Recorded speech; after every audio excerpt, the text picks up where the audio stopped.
ಸುನಿಲಾ, ಈ ರೆಡಿಮೇಡ್ ಕಚ್ಚೆ ಯಾಕೆ ಗೊತ್ತಪ್ಪ? ಎಂಗೇಜ್ಮೆಂಟ್ ಟೈಮಲ್ಲಿ ಪಂಚೆ ಹೊಡ್ಸೋ ಕೊಟ್ಟಲ್ಲ ಕಾಟ, ಅದರಿಂದ ತಪ್ಪಿಸ್ಕೊಳ್ಳೋಕ್ಕೆ. ಸ್ವಲ್ಪ ಮೇಲೆ ಹಿಡ್ಕೊಳ್ಳೋ. ಅಯ್ಯೋ, ಇದನ್ನ ಇಟ್ಕ ನೀನು ಸಾಕು, ಮುಟ್ಟಿದ್ರೆ ಸಾಕು ಕಂಬಳಿ ಹುಳ ಬಿಟ್ಟು ಹೆಂಗಾಡ್ತಾನೆ ನೋಡ. ಬಲೆ ನಾಚಿಕೆ ಇವನಿಗೆ. ಟೈಟ್ ಇದ್ದೇನಾ ಹೇಳು. ಮಂಟಪಕ್ಕೆ ಹೋಗ್ತಿದ್ದಂಗೆ ಕಚ್ಚ ಉದ್ರೋಗ್ಬಿಟ್ಟಾತು. ಬಿಡು ಪಕ್ಕನಾ ರೆಡಿ. ಹಾಕಪ್ಪ. ಸೂಪರ್. ಅಲ್ಲ, ನನ್ನ ಮಗನ ದೃಷ್ಟಿಯಾಗ ಇರು.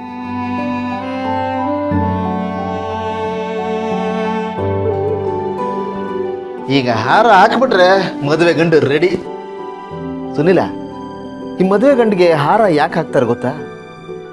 ಸಾಧ್ಯ ಇಲ್ಲ ಗೊತ್ತಿರೋಕ್ಕೆ ನಾನು ಹೇಳ್ತೀನಿ ಕೇಳು. ಬಲಿ ಕೊಡಕ್ ಮುಂಚೆ ಕುರಿಗೆ ಹಾರ ಹಾಕ್ತಾರೆ ಗೊತ್ತಾ? ಸೇಮ್ ಅದೇ ಥರನೇ ಇದು.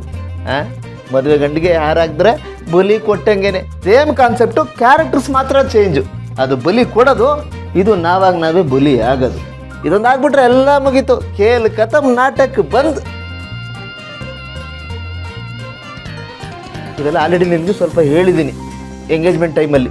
ಈಗ ಡೀಟೇಲಾಗಿ ಯಾಕೆ ಹೇಳ್ತಿದ್ದೀನಿ ಅಂದರೆ, ಮದುವೆ ಆಗಿ 1 ವರ್ಷ ಆದಮೇಲೆ ಪಾರ್ಟಿ ಮಾಡೋವಾಗ ನಿನ್ನನ್ನು ಬೈಬಾರ್ತಾನೆ, ಅವಾಗ ಹೇಳೋಕ್ಕಾಗಲಿಲ್ವಂತ, ಅದಕ್ಕೆ ಹೇಳ್ತಾ ಇದ್ದೆ.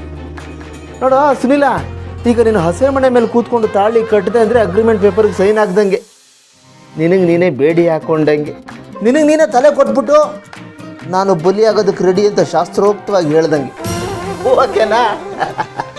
ಮದುವೆ ಆಗ್ತಿದ್ದಂಗೆ ಹೆಂಡ್ತಿ ಎಲ್ಲ ಕಟ್ ಮಾಡಾಕ್ಬಿಡ್ತಾಳೆ ಬ್ರೋ. ಅದೇ ಇದಪ್ಪ, ಫ್ರೀಡಮ್ಮು, ಶಾಂತಿ, ನೆಮ್ಮದಿ, ಫ್ರೆಂಡ್ ಸರ್ಕಲ್ಲು, ಗಂಡಿಗಿರೋ ಒಳ್ಳೊಳ್ಳೆ ಹವ್ಯಾಸಗಳು, ಪಠ್ಯೇತರ ಚಟುವಟಿಕೆಗಳು ಗೊತ್ತಲ್ಲ, ಎಲ್ಲ ಬಲಿ ಹಾಕಿಬಿಡ್ತಾಳೆ. ಸ್ವಲ್ಪ ದಿವಸ ಆದಮೇಲೆ ನೀನು ನೆಮ್ಮದಿಯಾಗಿ ಮಾತಾಡೋಂಗಿಲ್ಲ, ಬಾಯಿಗೆ ಬೀಗ ಹಾಕ್ಕೊಂಡು ಕೀನ ಅವಳೇ ಇಟ್ಕೊಂಡ್ಬಿಡ್ತಾಳೆ. ಏನಾದರೂ ಮಾತಾಡಬೇಕು ಅಂದ್ರೂ ಅಂದರೆ ಮಾತಾಡಬೇಕು ಬೀಗ ತೆಗಿ ಅಂತ ಕೇಳಬೇಕು ಅವಳ. ಫಸ್ಟ್ ಡೇಯಿಂದನೇ ಹಂಗಿರಲ್ಲ ಕಂದ. ಫಸ್ಟೆಲ್ಲ ಡ್ಯೂಯೆಟ್ ಸಾಂಗೆ, ಜಾಲಿ ಜಾಲಿ, ಆಮೇಲೆ ಬರೀ ಪ್ಯಾಥೋ ಸಾಂಗು. ಯಾವುದಕ್ಕೂ ಗುಡ್ಲೆ ಒಳ್ಳೇದಾಗಿ ಹೆದರ್ಸೋರ್ಗು ಎದುರಿಸ್ಬಿಟ್ಟು ಇವಾಗ ಆಲ್ ದ ಬೆಸ್ಟ್ ಹೇಳ್ತಿದ್ದೀರಾ? ಇದು ಹೇಳ್ದಾಗಿದ್ರು ಆಗಿರ್ತಿತ್ತಪ್ಪ. ಏನಿದ್ರು ಎಂಡಲ್ಲಿ ಒಳ್ಳೇದನ್ನು ಬಯಸ್ಬೇಕು ಅಂತಾರಲ್ಲ, ಅದಕ್ಕೆ ಹೇಳಿದೆ ಅಷ್ಟೇ. ಯಾವುದಕ್ಕೂ ಗುಡ್ಲೆಕ್ಕಪ್ಪ. ಏನ್ ಸರ್, ಏನೇನೋ ಹೇಳಿ ಭಯ ಬೀಳಿಸ್ತಾ ಇದೀರಲ್ಲ? ಅಪ್ಪ, ನನ್ನ ಹಣೆಗೂ ಏನೇನೋ ಹೇಳ್ತಾ ಇಲ್ಲಪ್ಪ, ಇರೋದನ್ನೇ ಒಬ್ಬ ಅನುಭವಿಸ್ತಾನಾಗಿ ಹೇಳ್ತಾ ಇದ್ದೀನಿ ಕಣ. ನನ್ನ ಬಿಡು, ಇವ್ರಿಗೆ ಮದುವೆ ಆಗಿದೆಯಲ್ಲ, ಇವ್ರನ್ನ ಕೇಳು, ಇವರು ಅದನ್ನ ಹೇಳ್ತಾರೆ. ಸೇಮ್ ಟು ಸೇಮ್ ಹೇಳ್ರಪ್ಪ. ಹಂಗೆಲ್ಲ ಏನಿಲ್ಲ ಕಣ, ಇವರು 90s ಕಿಡ್ಸ್ ಅಲ್ವಾ, ಅದಕ್ಕೆ ಹಿಂಗೆ ಮಾತಾಡ್ತಿದ್ದಾರೆ. ನಮ್ಮ ಕಾಲದಲ್ಲಿ ಹಿಂಗೆಲ್ಲ ಏನಿಲ್ಲ, ನಮ್ಗೆ ಇನ್ನೂ ಅಲ್ಪ ಸ್ವಲ್ಪ ಡೆಮೋಕ್ರಸಿ ಇದೆ. ಇವ್ರ ಥರ ಡಿಕ್ಟೇಟರ್ಶಿಪ್ ಇಲ್ಲ. ಹೇ, ಏನ ನೀನು ಏನೇನು ಹೇಳ್ತಾ ಇದ್ದ ಇವನ ಮುಂದೆ? ಓಕೆ, ನಿಮ್ಗಿಂತ ಸ್ವಲ್ಪ ಏಜ್ ಆಗಿದೆ, ಬಿಳಿ ಕೂದಲು ಬಂದಿದೆ, ಕಾಣಬಾರ್ದು ಅಂತ ಡೈ ಹಾಕೊಂಡಿದ್ದೀನಿ ಕಣ. ನಾನು ಇನ್ನೂ ಹೆಂಗನ್ನೋ ಫೀಲಲ್ಲೇ ಇದ್ದೀನಿ.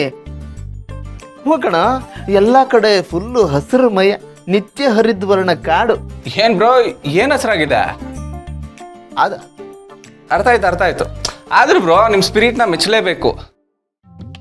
ನೀವಿನ್ನೂ ಹೆಂಗಂತ ಅನ್ಕೋತಿದ್ದೀರಾ, ಆದ್ರೆ ನೀವಿನ್ನೂ ಹೆಂಗಲ್ಲ ಬ್ರೋ. ಬೋರ್ಡ್ ಚೇಂಜ್ ಮಾಡಿದ ತಕ್ಷಣ ರಿಯಾಲಿಟಿ ಚೇಂಜ್ ಆಗಲ್ಲ. ಅಪ್ಪ, ಏನೋ ನೀನು ಏನೇನೋ ಹೇಳ್ತಾ ಇದೀಯಾ? ಇರ್ಲಿ ಬಿಡಿ ಬ್ರೋ, ನಾವು ತಾನೇ ಇದೀವಿ. ಅದು ಕರೆಕ್ಟೇ. ಅದು ನಾವು ತಾನೇ ಅಡ್ಜಸ್ಟ್ ಮಾಡ್ಕೋತೀನಿ. ತಪ್ಪಿ ನನ್ನ ಹೆಂಡತಿ ಮುಂದೆ ಹೇಳ್ಬಿಟ್ಟಿದ್ರೆ ಮುಗಿದೋಯ್ತು ಕತೆ. ವರ್ಷ ಇಡೀ ಇದನ್ನೇ ಹಿಡ್ಕೊಂಡು ಓಡಿಸ್ತಾ ಇರೋವಳು. ಸತ್ಯ ಅವಳಿಲ್ಲ, ಬಚಾವ್ ನಾನು.